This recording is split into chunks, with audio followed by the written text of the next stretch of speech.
12th, 2022.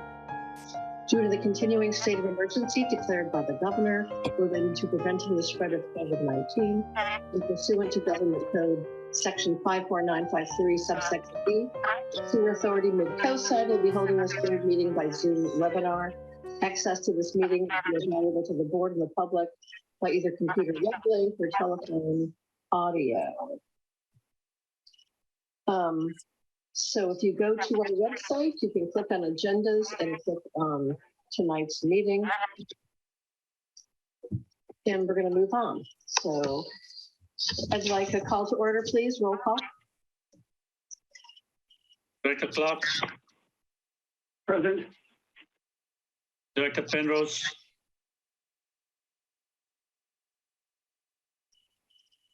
I don't see her. Director Slater Carter. Present. Director Dye. Here. Chair Radek. Here. I don't see, I believe Peter is substituting for Director Lohman. I don't see Peter there. He will be here. Okay, I think Director Penrose is just joining. Yeah, roll call. So Director Penrose. Here. Okay. All right. Yeah, Director Decker has also joined. Thank you. Okay, so If you're not speaking, could you please mute yourself during this meeting?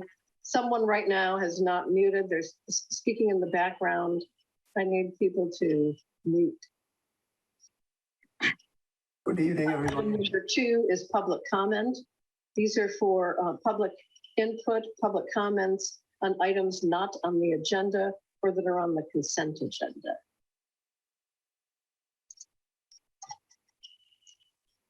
I only see one hand raised, and that's Kishan. yes, good evening, directors and members of the public and consultants.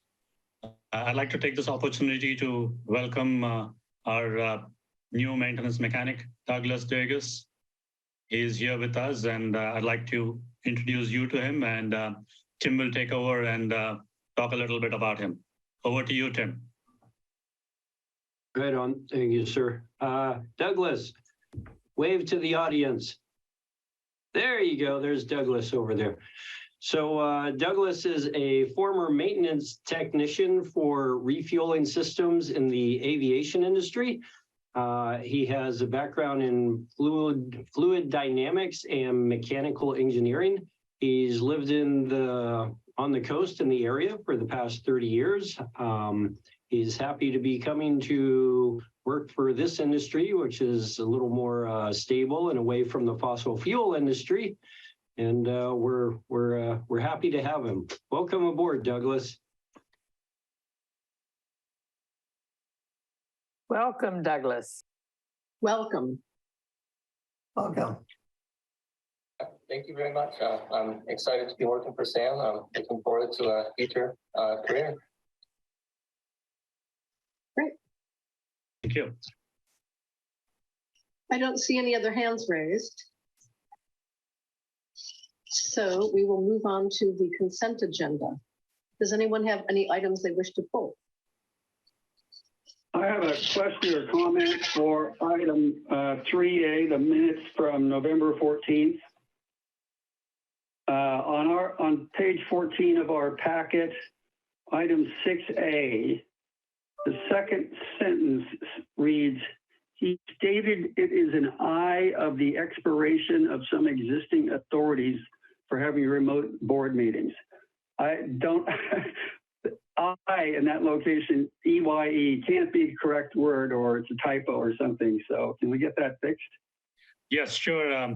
We discussed it, and we would need to change that to in the light of the expiration of some existing authorities.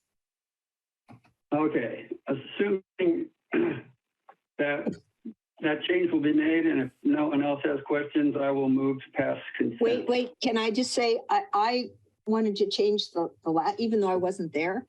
Isn't it Director Carter requested, shouldn't it be better to say, requested that the information about the new rules be presented in a chart-like form instead of requested the information of the new rules. Just as minor wording change to make it clearer. What did you want it to be changed, Director Dye? I sent it to you earlier today. The Slider Charter requested that the information about the new rules be presented in a chart-like form. About the new rule. Oh, got it. It's just Okay. minor I did- change. It just makes it clearer. No problem. I did ask for a chart like form, and Jeremy, do we have it? Yes, it's in the packet. Yes. Yes, it is it's here. there tonight. So, good. No, it's all done. Thank you. That is an accurate, what was just stated is an accurate reflection of what occurred. So I think that's a appropriate change.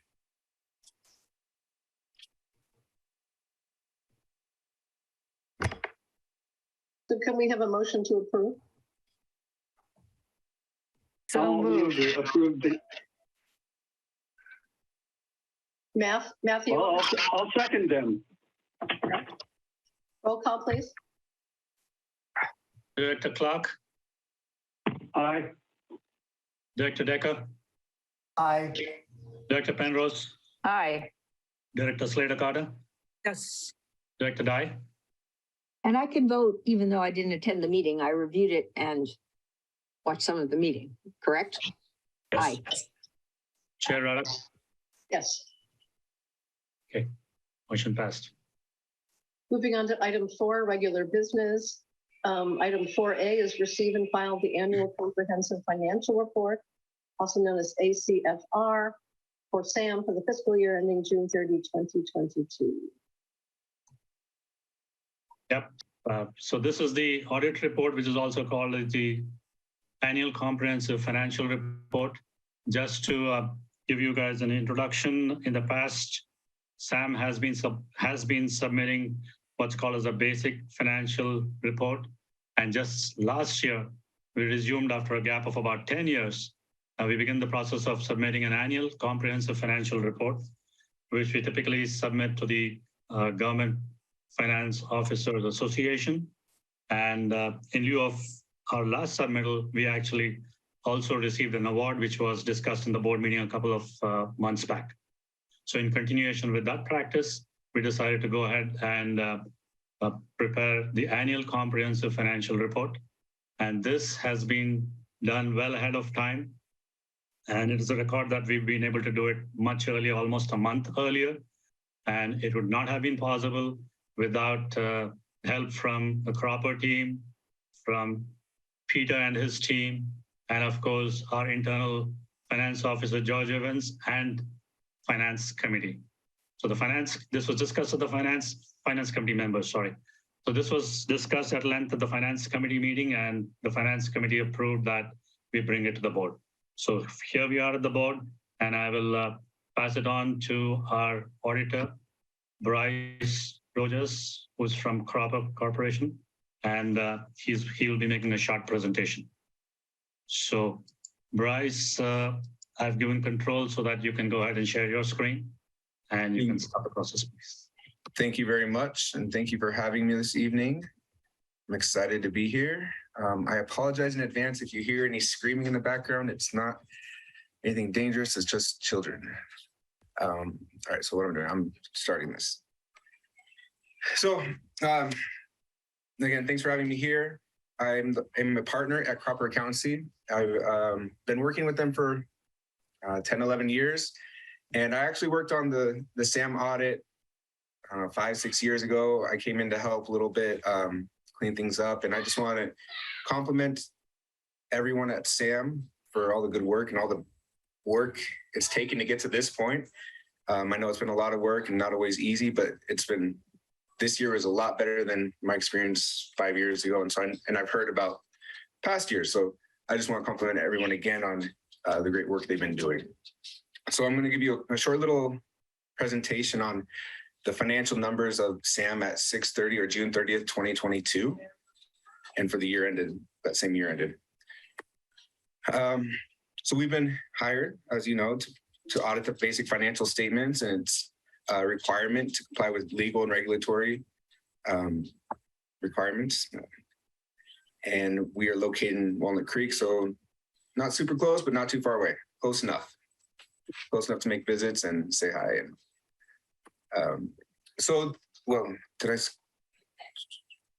I did not put a little bullet point in that I wanted to put in, but we were able to issue a clean opinion. The technical term is an unmodified opinion. And that's what you want. And that's what we were able to do. A part of our audit is reporting on internal control. We do not audit internal control, but we do gain an understanding of internal control.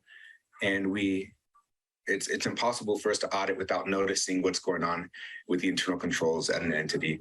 And during this audit, we noticed a couple areas where there can be improvements.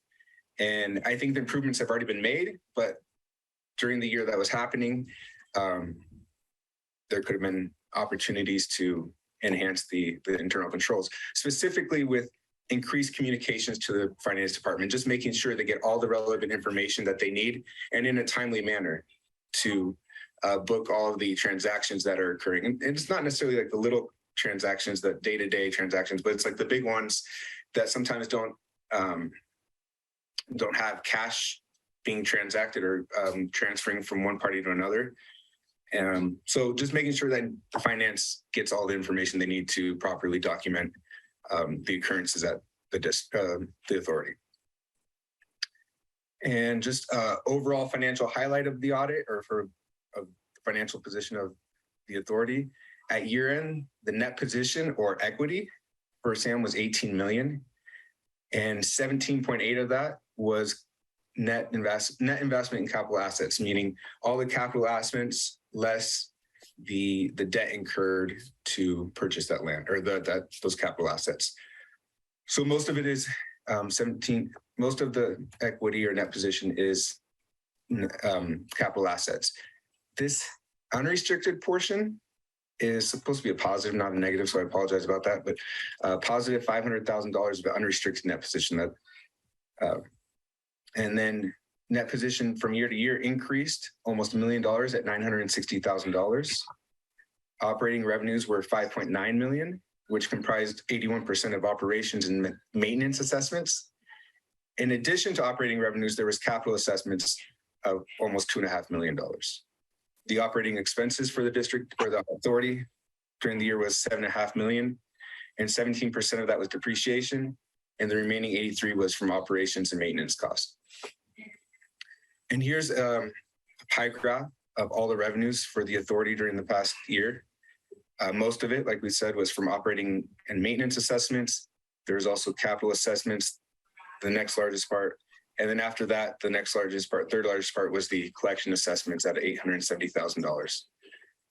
Then there was also $220,000 from pass-through and service charges to agencies. And then the remaining 37% of just other income.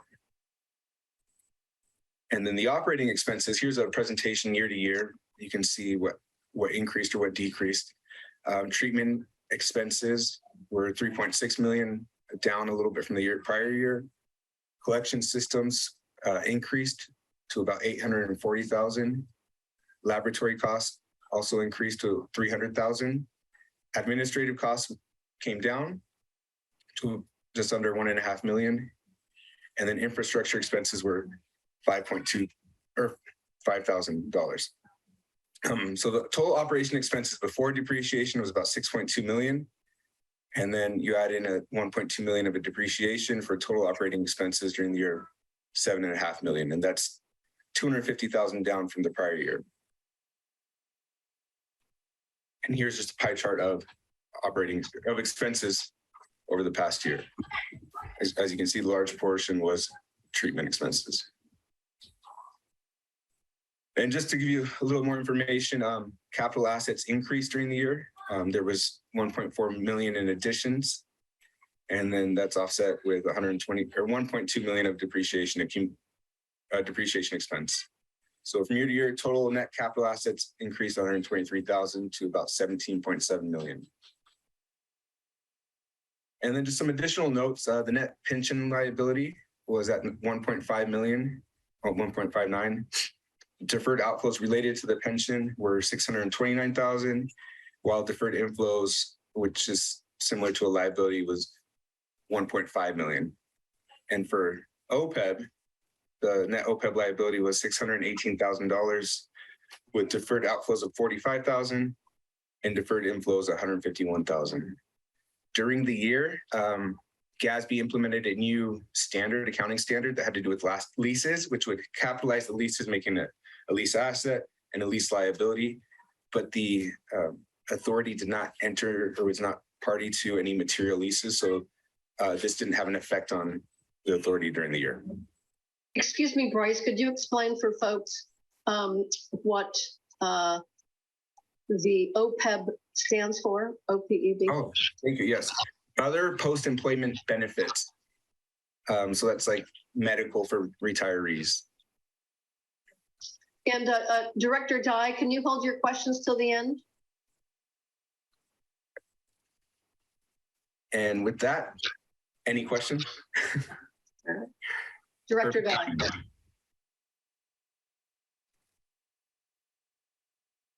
Okay, first I want to compliment you. For the first time, we have an audit that recognizes the fact that when you add in the capital assessments, previous audits have said that SAM was losing money every year.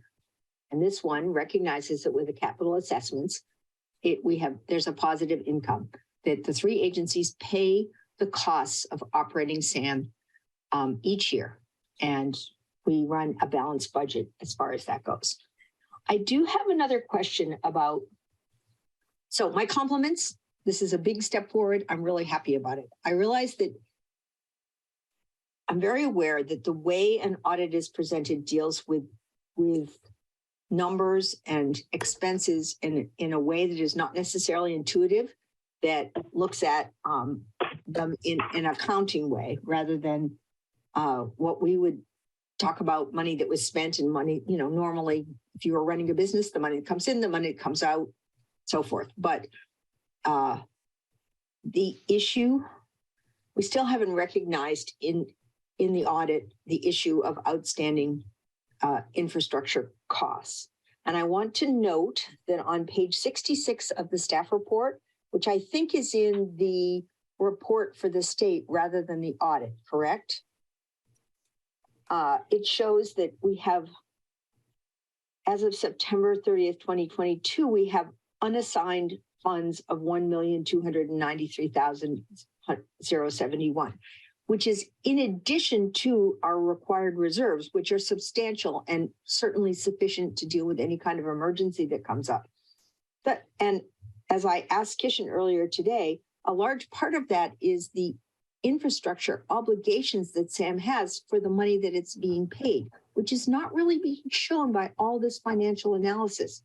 I wonder if it's possible to change that word from unassigned to, I don't know, miscellaneous or something else, because it's not unassigned. It may be difficult at this point, as Kishan said to me when I asked him about it, to allocate those numbers specifically between accounts. I'm not sure why, but it may be. But it's not really unassigned. It's money that was allocated for specific purposes. So that's just a concern that I have there. But just backing up, I'm really pleased that this audit finally recognizes that we do, the three agencies do cover the costs of SAM and make a significant investment every year in the infrastructure improvements that we need to keep the system running properly. Yes, and to your point, there's a difference between budget accounting and the accrual accounting that we perform, but thank you. I get it, but it just seems funny to me that one set doesn't really give an accurate, what's the one, the accrual accounting is the one that doesn't actually show an accurate picture of the finances. It does it in an accounting way, which I understand is accurate in its own way. Yes, we speak a different language. And on this number, on this phrase on page 66, is there a way to change that wording, or is that wording also something that's required?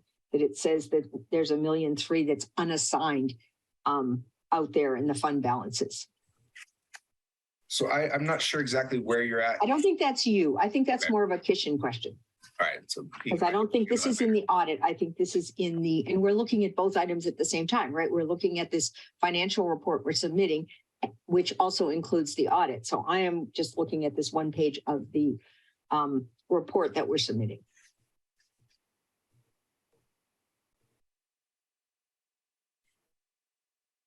Yeah, Peter, did you want to comment? Do you think it's possible to change something from unassigned to anything else? No, just more of an orientation issue that as far as Director Dye is referring to the Q1 report in conjunction with the audit. So they are two separate. They actually are over a separate time period. And so I said, we should not confuse the two for this presentation. Is just fiscal year end 6/30/2022. We can go back and discuss the Q1 report and talk about that designation of quote unquote unassigned fund balance and talk more about that. But I said, it does not have anything to do with the ACFR presentation here. Isn't it part of this agenda item? No, one's the consent agenda, and this is the specific review and acceptance of the ACFR. So it's, okay, then I apologize for that, but I still would like to have us discuss that issue. Correct. Thank you. And again, my compliments on the audit. Great changes. Director Penrose? Yes, I'd also like to compliment you on the audit. It was comprehensive and explained clearly. I have a question about deferred inflows and outflows. Can you explain that particular slide a little bit for the public? That is a good question. And I will go back to the slide real quick. I cannot give you the book definition of deferred inflows and outflows, but essentially we're dealing with timing differences, and you're using an actuary to calculate these pension and OPEB liabilities. And the actuary he works off numbers a year in the past. And so what he's working with, so the deferred outflows are future benefits to the authority that will be recognized next year. And so they're kind of like assets, but they're not. And inflows are the opposite. They're future liabilities to be incurred for this specific liability that just aren't being recognized. They should have been recognized in this year, but because of the timing differences, they'll be recognized next year. Thank you. I hope that was clear enough. I think that is. Okay. Director Decker? I'd like to go back to the first page where we noticed that there was a deficit or a deficient cash transfer communication. Can I learn about a little bit more detail about that point? So we're talking about the internal controls deficiency? The one material weakness identified in the internal controls, which you said was relating to cash transfer. So it was actually related to transactions that did not involve cash. There was debt incurred to purchase the turbo blowers, and the information just didn't get to the finance department, so they didn't start tracking the note payable along with the asset that was associated with it. Was that the only one item? And then also last year's adjusting journal entries from the audit didn't get booked. And so those two communications did not get to the finance department. And like I said, I think they've been rectified over the past year. It's just there's been a lot of transition over the past couple of years, and two of those things were lost in transit, basically. Okay, thank you. I have one more question.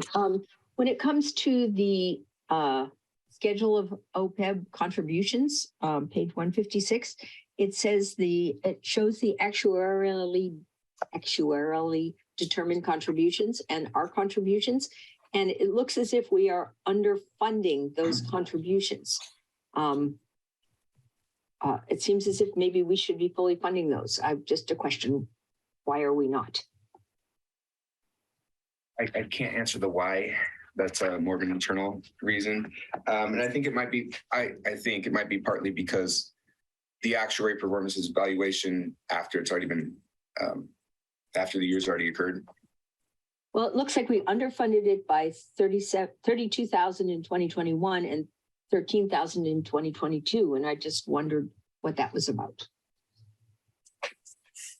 Sorry, I can't give you a more detailed. We could look into it and through Kishan, we can get you a better answer. No one can answer that? Okay. Well, part of it is it wasn't, included in the budget.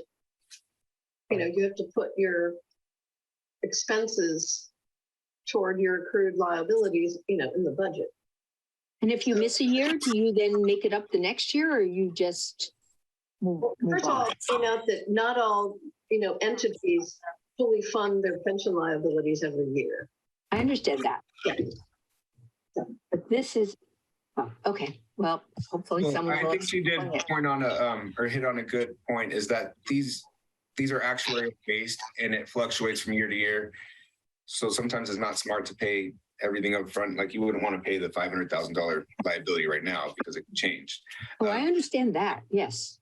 So, but we can work on getting to the detailed answer and get that back to you. That'd be great. Thank you. Peter, your hand is still raised. Do you have another question or? I'm sorry, no, I don't. All right, thanks. Any other questions for staff or the consultants? Any members of the public?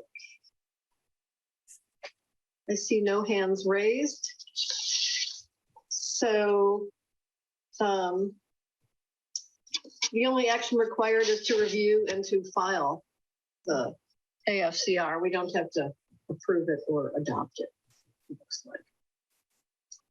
So we're moving on to item 4B, conduct a public hearing on director compensation in order to consider increasing compensation from $100 to $190 a day for each day of qualifying service. So first we're going to hear from staff.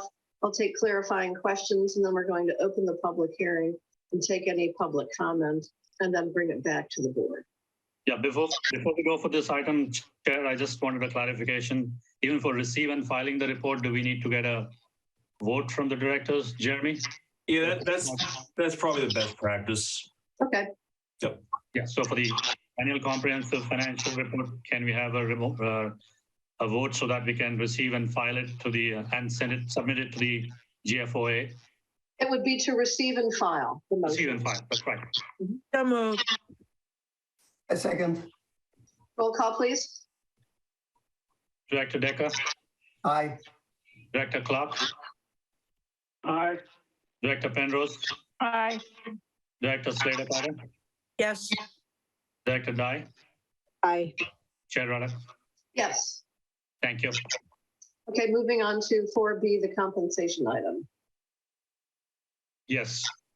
So on the compensation, on the director compensation for each day of service, this was discussed in our November 14th board meeting, and the board had directed staff to publish a notice of public hearing for this meeting. So this was published advertised in the Half Moon Bay Review on 2 occasions, November 23rd and November 30th. And therefore, it's now open. We haven't received any public comments via email or any other forum, but we'd like to open the public hearing as of now.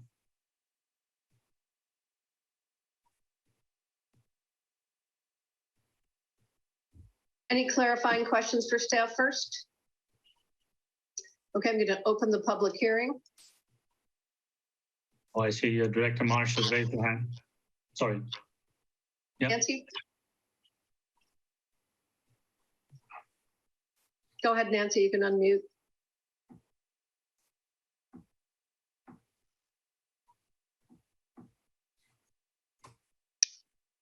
I'm not hearing or seeing Nancy.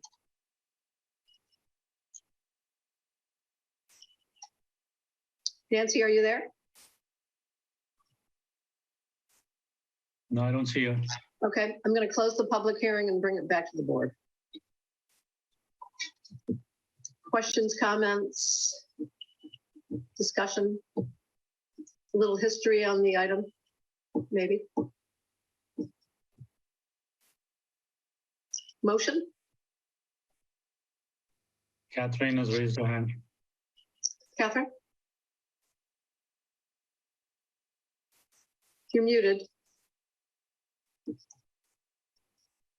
Mute, sorry. Hello.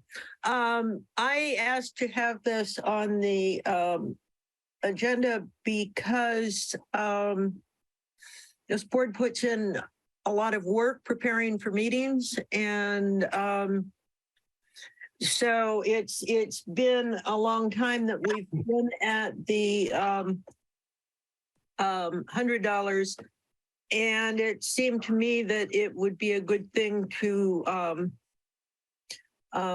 compensate the board for our time. As I said at MWSD when I brought this up, we went out to lunch at the local Moss Beach Taqueria, and it was $40.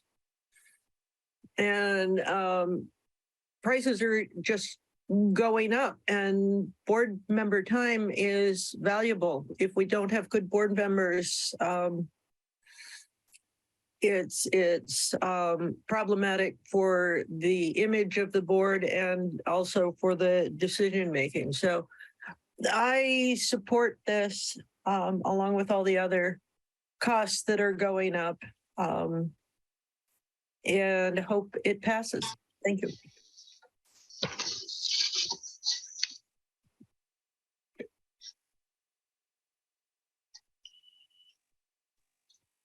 Greg, it would have been great if you had commented during the public hearing. I'll take this comment now, but in the future, please address during the time that the public is. Yeah, thanks, Deborah. I just wanted to say, as an unpaid elected official, I've come to appreciate the level of service and commitment that you all provide in your roles here. So I heartily endorse the idea that this minimal compensation be increased to you, and I hope that you will continue the work you have all done in serving the community in the future. Sorry to be late. Thank you, Greg. Jeremy. Yes, just one clarification for the board, Madam Chairman, or Chairwoman, I'm sorry. The action to be taken is the approval of the ordinance number 2022-1. So assuming the board is ready to do that, that would be the next step.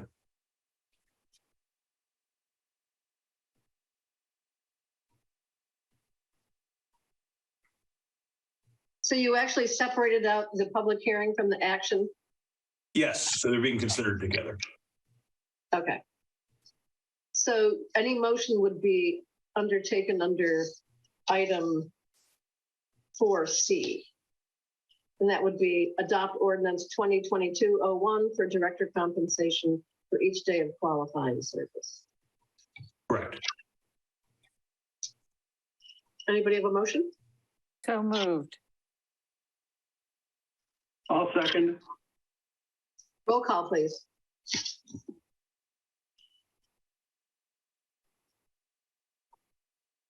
Director Decker, Aye. Director Clark, Aye. Director Penrose, Aye. Director Slater Carter, Yes. Director Dye. Director Dye, you're muted. I unmuted and said yes, but here I am again. Sorry.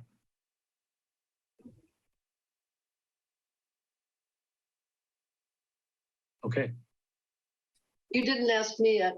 Chair Rada, I did, sorry, what I heard you say. Yes, thank you. Okay, Director Decker has raised his hand. Yeah, I have one question about the remuneration and this ordinance that it comes under. Is this tied into a maximum number of days per month? I can answer that if you'd like, Right. Mr. General Manager. Yes, so by statute, the maximum number of days is 6 per month. And so that's incorporated in both the ordinance and in the prior policy that the board approved last month regarding days of eligibility. All right, thank you. And I believe this will be effective February 10th, 2023, right? That's correct.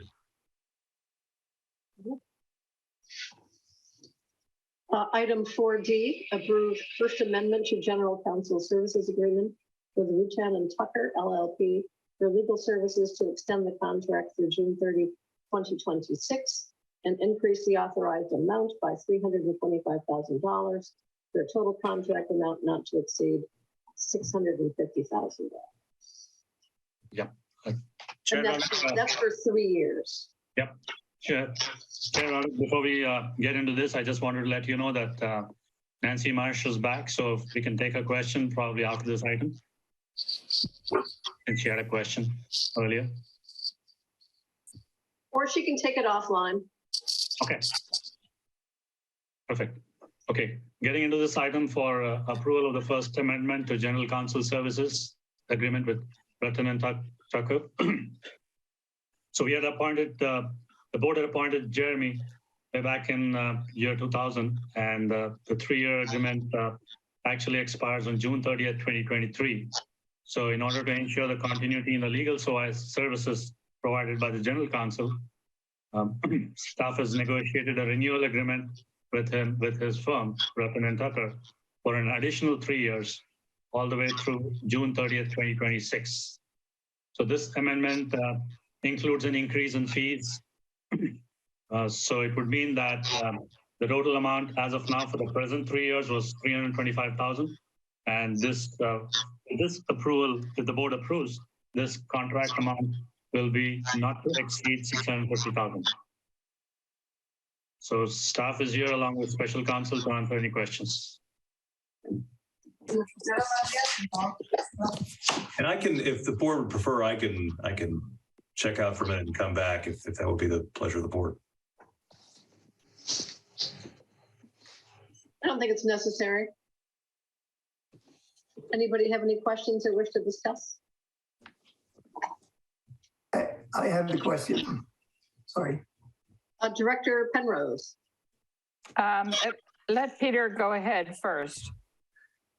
I don't really understand this. Is this a fixed amount, or is this an amount not to exceed? And is this an amount of $216,000 a year for the next 3 years? I can answer that question, Director Decker. It's not a fixed amount. It's a not to exceed in that 3-year period. So his rates have increased. So that depending upon the number of hours that he logs in, we will pay him that, but it is not to exceed so and so. It's not a fixed amount. But what is the hourly rate increased by? I can pull up. It's I believe it's 11%, but it was tied to the CPI. During the period of the contract, the amount that inflation's gone up. All right, thank you. Director Penrose? Yes, we had a long discussion about this in our prior meeting, and I'm in favor of the increase. I think it's good for us to know that for the next 3 years, we've got counsel that we like and that we feel is easy to work with and helpful, and his rates seem fair. And I'm happy to move that we adopt this, but we've got a couple of other people that want to speak, so I won't yet. I will second that, just so that we can be discussing it as a motion. Director Don? Yes, I would just want to say, I think Jeremy's done a good job for us. I've liked working with him, and I'm fully supportive of extending the contract. I think these increases are reasonable. Was there any discussion about having Jeremy in the operations committee continue to serve remotely? Yes, in fact, yes, Chair. In fact, mentioned in his contract that he will be serving remotely unless there's a special requirement which will be authorized by the chair or by general manager. Thank you for that. Anything else from you, Catherine? Yeah, I wanted to say that with Christopher's help, we're going to be sending comments on to Jeremy about what his successes are and what we think he might be able to improve on. But the attitude of the committee was, we've been very happy with the fact that Jeremy places Sam first in his decision making and gives the board choices with that as the underlying premise. And so like the others, I appreciate that Jeremy has been here, and we're not necessarily an easy board to work with, but I'm sure we are interesting at the very least. So I thank Jeremy for continuing his contract on. Thank you. Christopher?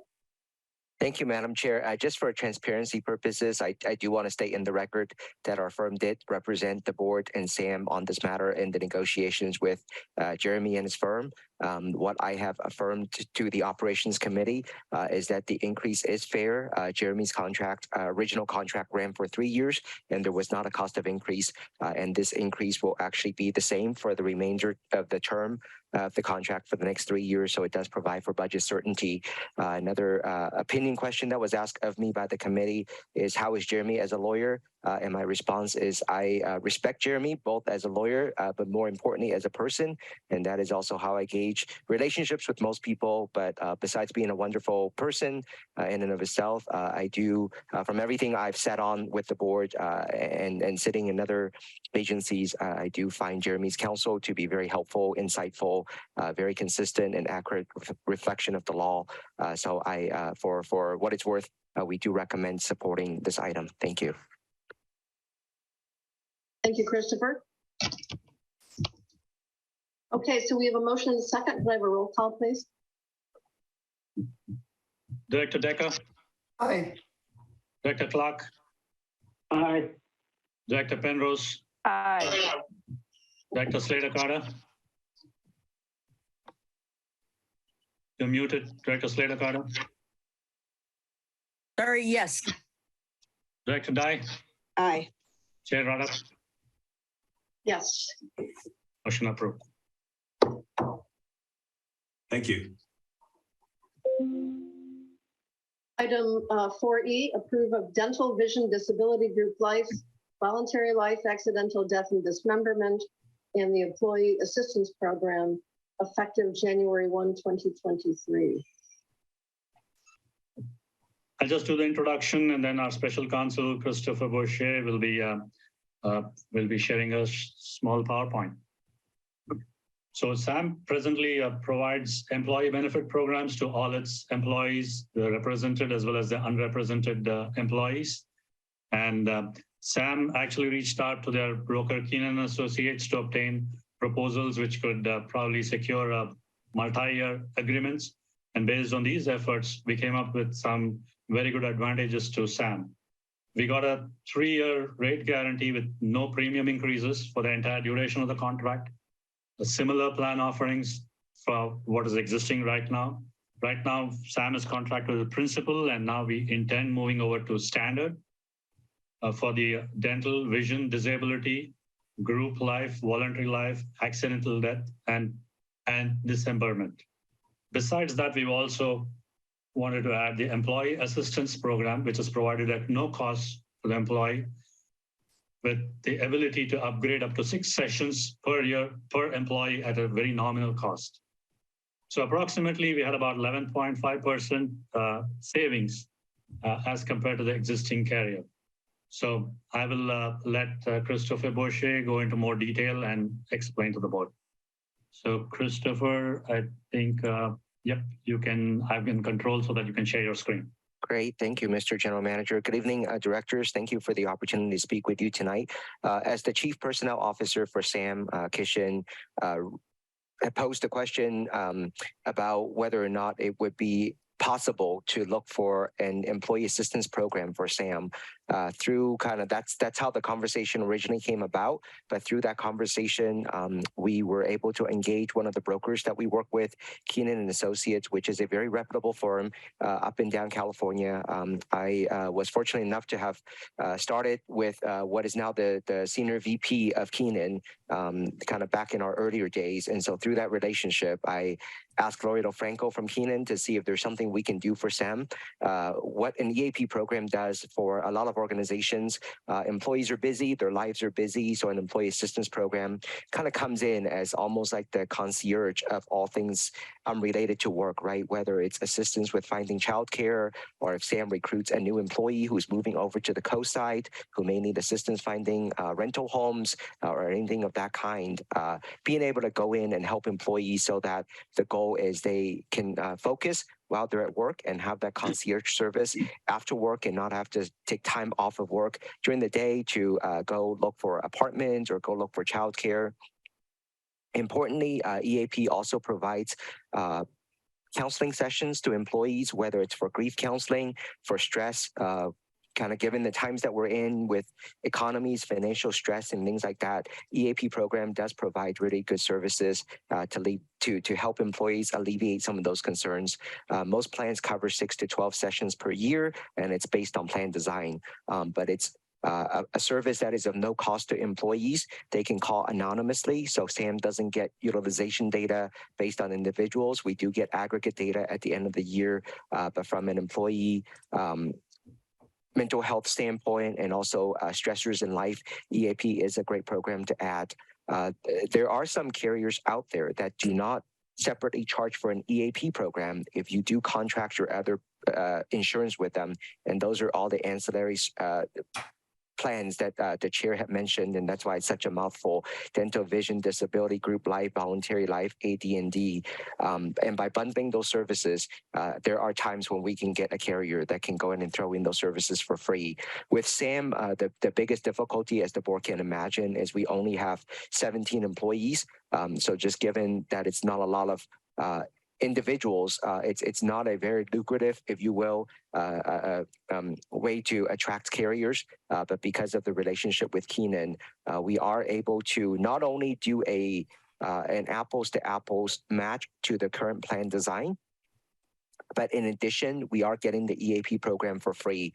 So this is just a very rough number. We just added a new employee, so obviously the employee cost will be at the reduced rate going forward, but it's roughly a savings of $7,000 a year. The other great advantage is that it is locked in for 3 years, so the carrier will not increase our premiums for the next 3 years. Given that everything is going up double digit every year these days, that is also great for SAM from a budget certainty standpoint. But roughly 11.5% savings, and we get the EAP program for free. There are 2 changes that we would like to recommend for the board's consideration. This was discussed with the operations committee at the meeting last week, and they have recommended for the board's approval and consideration. But for life insurance, currently you have all employees set to $75,000. The general manager by contract is a time and a half of his annual salary. However, for unrepresented employees, it was set at 75, the same threshold as your other employees. Currently, SAM only has one unrepresented employee, and that's the finance officer position. Typically, we'd like to see that amount to be roughly kind of 1 time the annual salary of an individual for our rank and file and management staff. And so when looking at the compensation level of the finance officer, it would be more appropriately to change that to $125,000 because you only have one individual in that classification, and life insurance is just a factor. It is not a substantial change in terms of cost to SAM, but it would more accurately reflect the compensation level of that classification. Also, with the carrier, they are throwing in 3 visits per year for counseling sessions at no cost. SAM is able to upgrade that coverage for $48 per employee per year to 6 visits. Based on experience, most things that employees would seek counseling services for, 3 sessions would not be sufficient. So we do recommend changing that to 6, and the cost would be offset by the savings, and there will still be relatively a substantial amount of savings remaining. We did inform Local 39 as well, since this does affect our represented employees, and pursuant to the Myers-Millis-Brown Act, it is a matter subject to discussions with the union. Local 39 has been informed, and they are in support of upgrading benefits for employees, especially when it comes to having an EAP program on top of it. I'm happy to answer any questions the board may have, but everything else will remain the same. Thank you. Thank you, Christopher. Director Penrose? Yes, I just want to say that I really think this is a great thing that Keishan has come up with. And I am really pleased that as our general manager, he is looking out for the welfare of his employees so well. It's one thing to hire somebody, but once you've got them on board, you've got to keep them on board. And Keishan, I think, does everything that he can to make sure that working conditions and items like this are provided for our employees. So I want to thank him. And I am definitely in favor of it, as especially with the recommended changes to increasing unrepresented employees to $125,000 of life insurance. Director Slater Carter?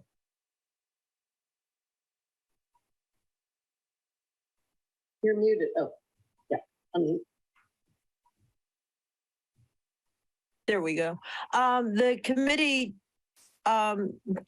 discussed this in a fair amount of detail, and we all agreed that this makes a whole lot of sense. Things are just what we can do to help people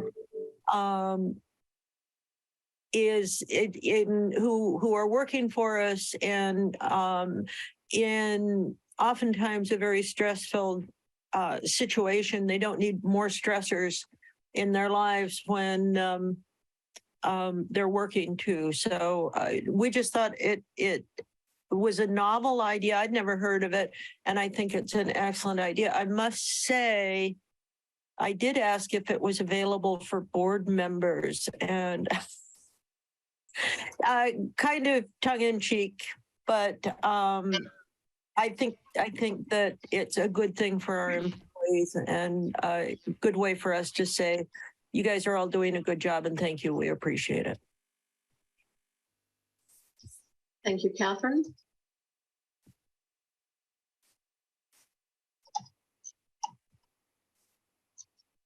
I see no other hands raised, so bringing it back to the board. Can we have a motion? I'll make the motion to adopt this as recommended with the changes. I'll second it. Roll call, please. Director Decker? Aye. Director Clark? Aye. Director Penrose? Aye. Director Slater Carter? Yes. Director Dye? Yes. Chair Rada? Yes. Motion passed. Item 5, General Manager's Report. Yeah, so the retail manager's report will typically be in the second meeting of the month. So we'll bring the November details in the first meeting in January. But as far as the manager's report is concerned, I'd like to share a video with the board and with the public. It will first start off with a sneak preview, which goes for about 6 to 8 seconds. And after that, a short video which goes on for about 8 minutes. So please watch carefully and give us feedback. I'm going to share my screen. Give me a moment.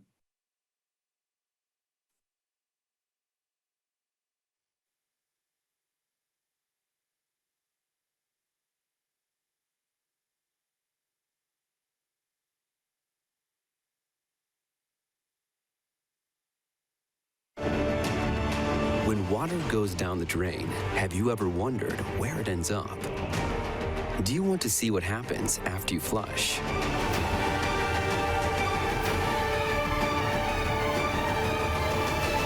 Take Sam's online tour to find out. Sewer Authority, Midcoastside.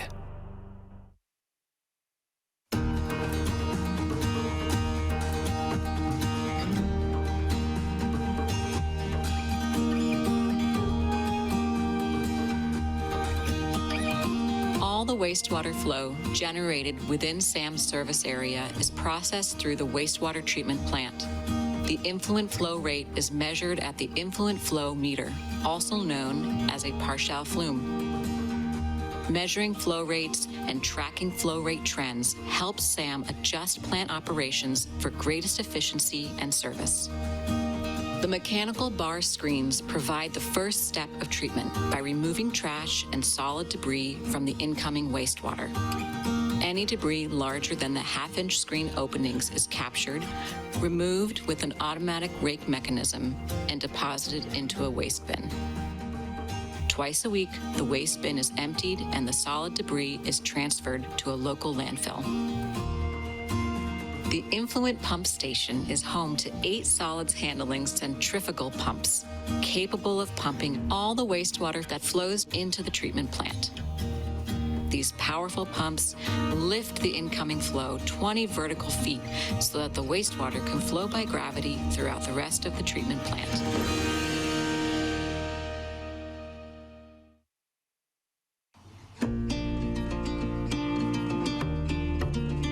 The grit chambers consist of 2 aerated tanks that circulate wastewater and allow grit particles to settle to the bottom by gravity, where they can be more easily removed.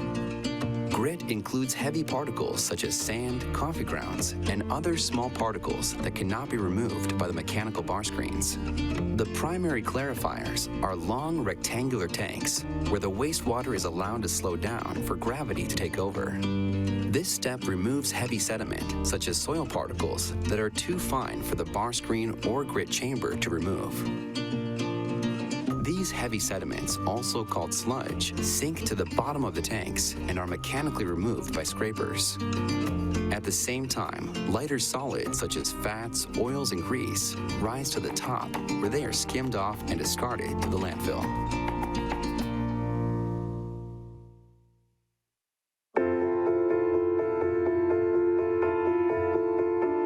The aeration basins are where the biological treatment of wastewater happens, which is one of the most critical steps of the wastewater treatment process. Over 1,000 fine bubble diffusers are installed on the floor of the basins, releasing thousands of cubic feet of dissolved oxygen into the wastewater stream. The oxygen-rich air is consumed by the aerobic microorganisms in the wastewater during its time in the aeration basin.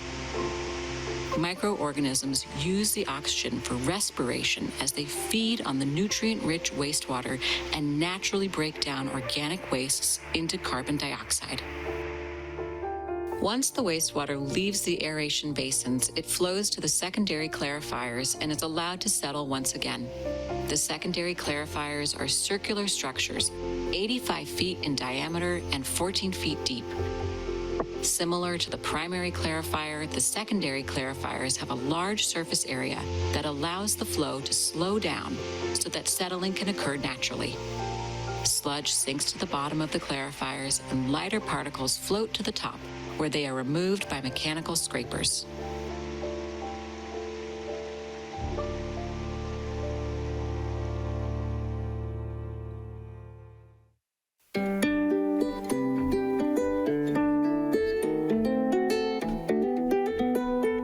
After the physical and biological processes of treating wastewater, the final stage is the chemical process of disinfection. The SAM plant uses 2 main chemicals.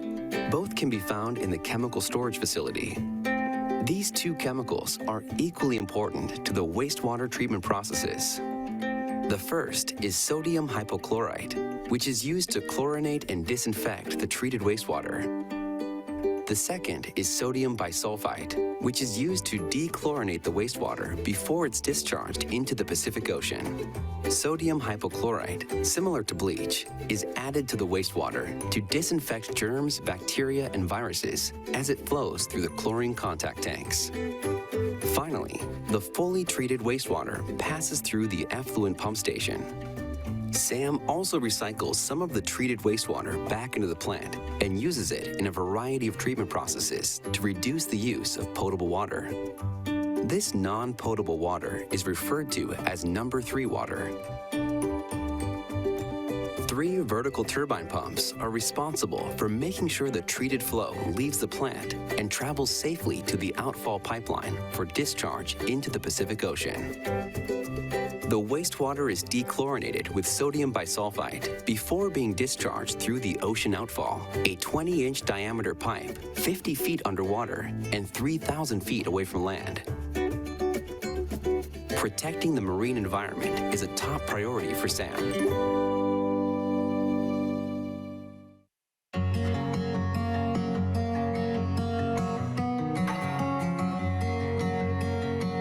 Sludge that is removed from the treatment process in the secondary clarifier is dewatered in a rotary drum thickener, which slowly rotates while liquid drains out. This processed sludge then moves to the anaerobic digesters. The sludge and scum from the primary and secondary clarifiers is pumped to the anaerobic digesters to feed anaerobic microorganisms. The anaerobic microorganisms here prefer an oxygen-free, heated environment while they break down biodegradable solids and kill harmful pathogens in heated digester tanks. The digestion process kills harmful pathogens and reduces the volume of organic solids. One of the byproducts of this process is methane, also called biogas, which can be used to generate electricity for use at the wastewater treatment plant and beyond. The biogas is also burned to generate heat for keeping the digesters warm, which promotes the biological process. Boilers are heated to 95.3 degrees Fahrenheit with the biogas generated in the digester. The heat exchanger allows heated boiler water and digester sludge to pass through, heating sludge to 95.3 degrees Fahrenheit. Final treatment of the solids collected from wastewater is achieved with the belt filter press. Fully processed sludge from the anaerobic digesters is now squeezed between perforated conveyor belts and large rollers to remove excess water.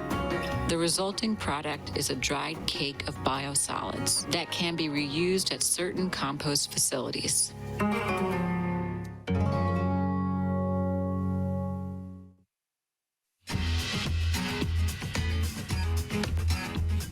The electrical room houses the treatment plant's motor control centers, also known as MCCs.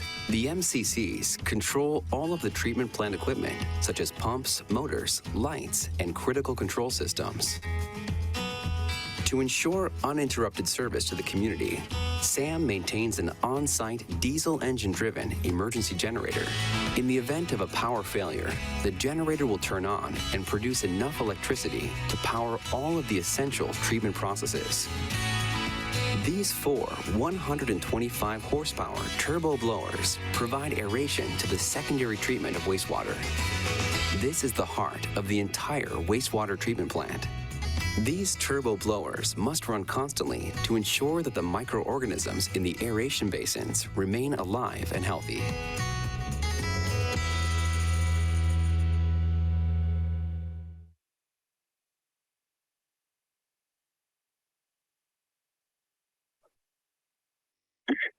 So that completes the video. I also would like to share a story map, which we have developed, which will also be on the website. If you could just give me a minute, I'll just quickly go to the story map.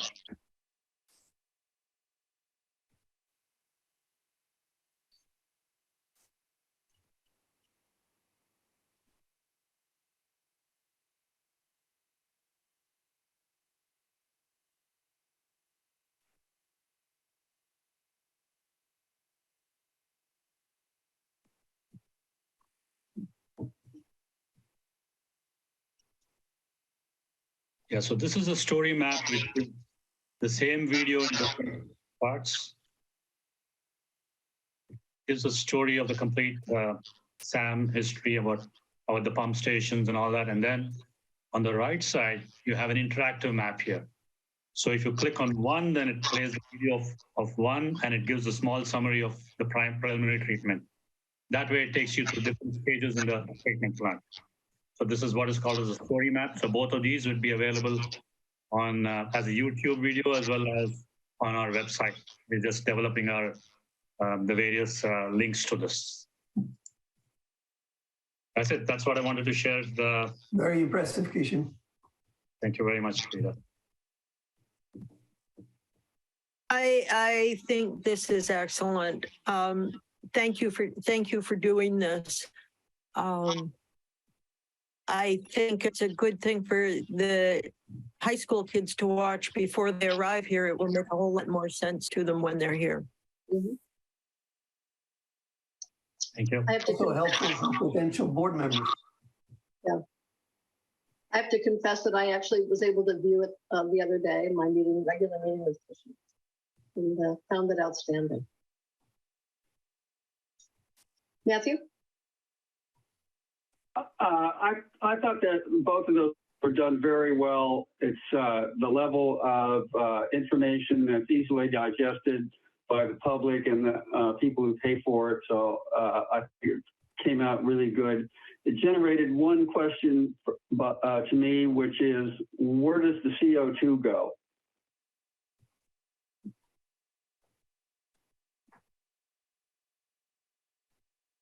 Where does the CO2 go?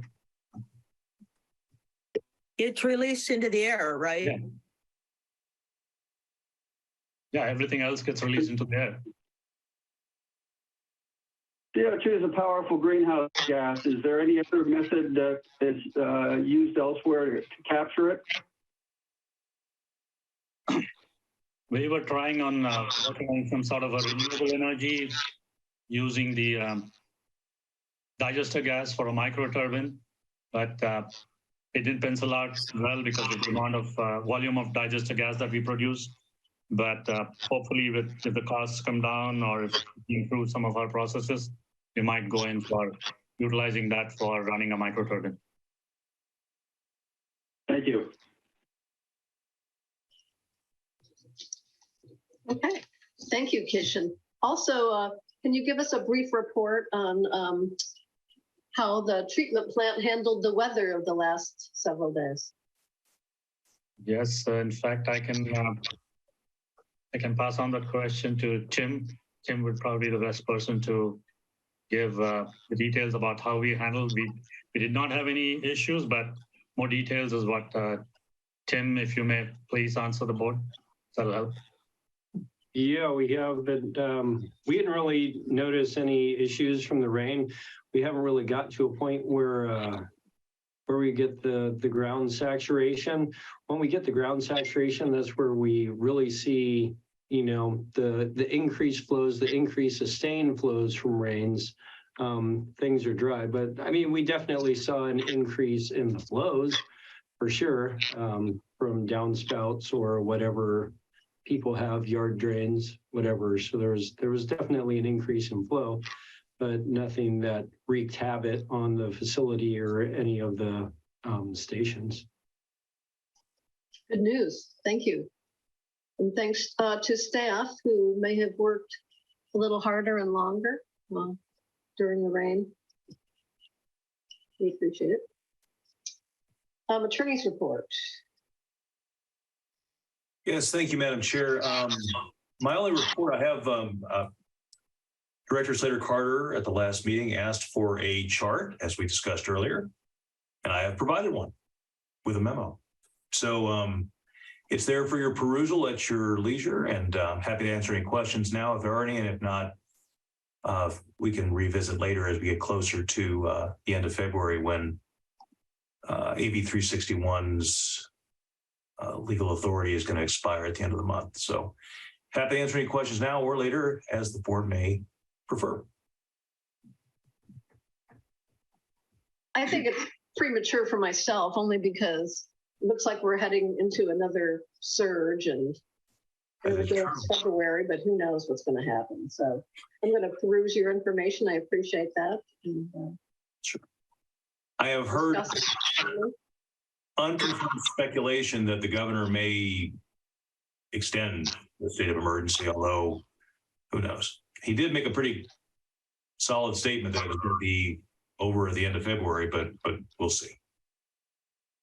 I mean, it looks like hospitalizations are up 150%. And I know there's more data around that would make it clearer, but certainly an alarming number. Anybody questions at this point, Barbara? Yes, it sounds as if at least a quorum of the board needs to be in person at the meeting. Have there been developed the systems whereby the public can still speak? I mean, I know we've talked about it in various places. There have talked about doing hybrid meetings, but does that involve a big screen with a place where the community can speak and then that gets recorded on the TV? Can we just, do you have any, descriptions of what a hybrid meeting would look like for us? Is that a Kishan question or a Jeremy question? I don't know. What's illegal? What Maybe it's a hybrid. What are the legal things we can do? I mean, we can still listen to the public by Zoom, but at least a quorum of us have to be in the room. Is that my understanding of the way it stands? Yeah, so that one of the things, if you use AB 2449, one of the requirements is there has to be the ability for the public to participate virtually or telephonically, right? So that's one of the requirements. Now, AB 361, which is the authority for that's going to lapse pretty shortly, that's also required, right? So, it really comes down to these authorities are really focused on the directors and the ability for directors to participate in ways that are perhaps more flexible, like we're doing right now. There is, I think, a great deal more flexibility for agencies to go above and beyond with whatever opportunities they want to give the public to participate above and beyond simply being in person, right? So if we go back to in-person meetings at the end of February or in March, SAM can certainly continue to provide opportunities for the public to participate via Zoom. Now, how we do that, different agencies do it in different ways, right? So some have video screens where the board is able to see a screen with members of the public up on the screen. But if nobody participates remotely, then there wouldn't be a requirement to do that. But SAM could do it if it chose to. Well, could we have a report at maybe our next meeting of what our options are of how we would include the public in that situation? I mean, we wouldn't just have the same kind of meetings we're having now. I think the public appreciates the opportunity to log in remotely and make a comment. So I'd just like to have a report of how whoever it is, Kishan, I guess you would recommend that we implement these new requirements. On the other hand, I don't see the rush. It could wait till January. Yeah, that's what I'm saying. I'm asking for something at maybe the next meeting or even the meeting after, but I would like to hear what our options are for how we implement these revised requirements. Yep, we are researching options, and we're also watching other agencies having these hybrid meetings. Right. CCWD, I believe, is already doing that, and I think it was Foster City who's also doing that. So we will check it out, and then we'll get back and give a report to the board. That'd be great. Thank you, Catherine. Thank you. Oops. I'm unmuted. Clemens and I had a discussion about this today, actually. And one of the things that he brought up and I brought up was by not having to have our attorneys drive or fly into our meetings, or our staff drive into our meetings after the end of a long day, although I notice some of our staff is still at work. But that said, thank you, Tim. There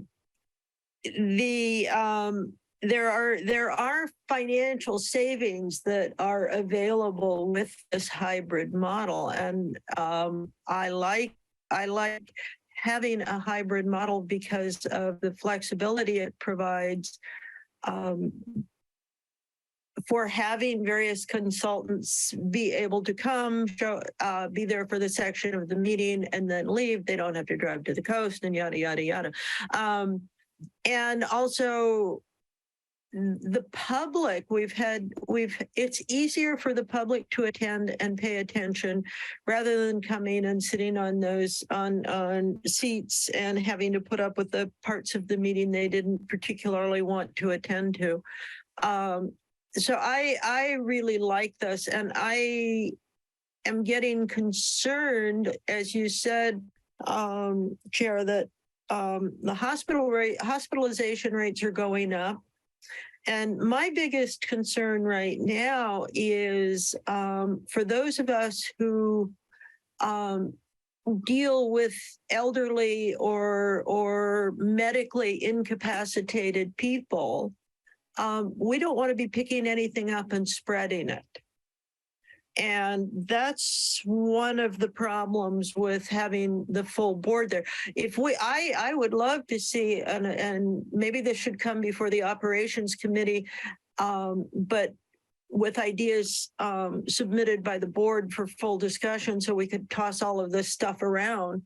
I would love to see where we had a majority there, which would be one member from Montero, one member from Half Moon Bay, and one member from Granada. And it would be whoever drew the shortest straw and for each one. And so that we're meeting the intent of what the governor has signed, but also keeping and protecting the health of ourselves and others, and also of our staff and our consultants. So I think there are going to be many different ways to do it. And I know this board, and I know the staff and consultants, and I'm pretty sure we're going to come up with a real creative one that works. So thank you. Yeah, I just want to make the point that I think it's important to mitigate, even if, we do have some number of us meeting in person that is, socially distanced, spaced out, proper ventilation, masks available for people who want them. But, that we take care of people and not just, go devil may care back into in-person meetings, because it's not just COVID right now that's a problem. It's flu, it's the RSV, upper respiratory viruses. So the plan should include on-site mitigations. Matthew? Question, I guess, for Jeremy. Under AB 2449, the quorum with Sam's peculiar voting structure, is that a quorum of the votes or a quorum of the directors?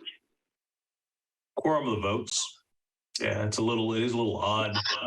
Whereas committees, actually, the JPA agreement's silent. So committee is, I think you can take the most flexible interpretation, but as to the board itself, it's committee, it's a majority of the vote. But I would just say in response to the different comments that have made by the different directors here that I think we have some really, we kind of have three different programs or three different authorities that allow for flexible responses. So I believe that we'll be able to craft solutions that the board can feel comfortable with.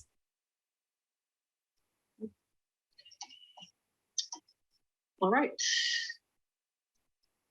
Are there any directors' reports? Seeing none, topics for future board consideration.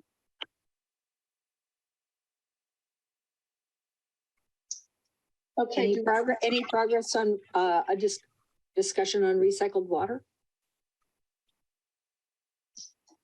No, I do know that CCWD has submitted a couple of grant applications for planning purposes. I haven't heard back yet. I don't know what the approval cycles are on those grants, but our own city staff should know about that. But once there's money in hand for the planning, and then, the group will need to be convened.